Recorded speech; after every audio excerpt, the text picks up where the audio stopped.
रेलिया न बैरन जहजिया न बैरन रुपिया बैरन ई रुपिया बैरन पिय के भेजे दूरी दे समाई रुपिया बैरन पिय के भेजे दूरी दे समाई रुपिया बैरन।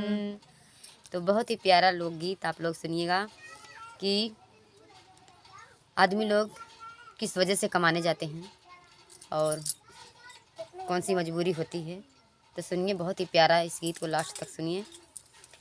रेलिया न बैरन जहजिया न बैरन रुपिया बैरन ई रुपिया बैरन पिय के भेजे दूरी दे समाई रुपिया बैरन पिय के भेजे दूरी दे समाई रुपिया बैरन।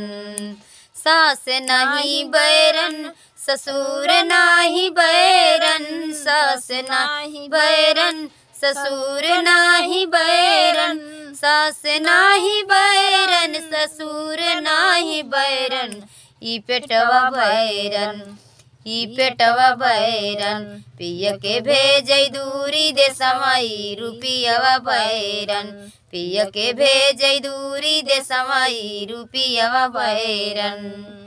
रेलिया न बैरन जहजिया न बैरन रुपिया बैरन ई रुपिया बैरन पिय के भेजे दूरी दे समाई रुपिया बैरन पिय के भेजे दूरी दे समाई रुपिया बैरन।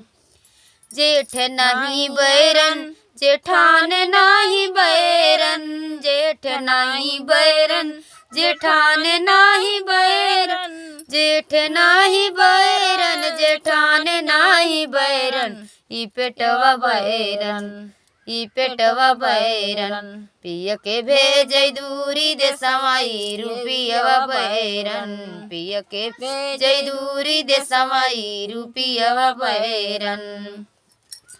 रेलिया न बैरन जहजिया न बैरन रुपिया बैरन ई रुपिया बैरन पिय के भेजे दूरी दे समाई रुपिया बैरन पिय के भेजे दूरी दे समाई रुपिया बैरन।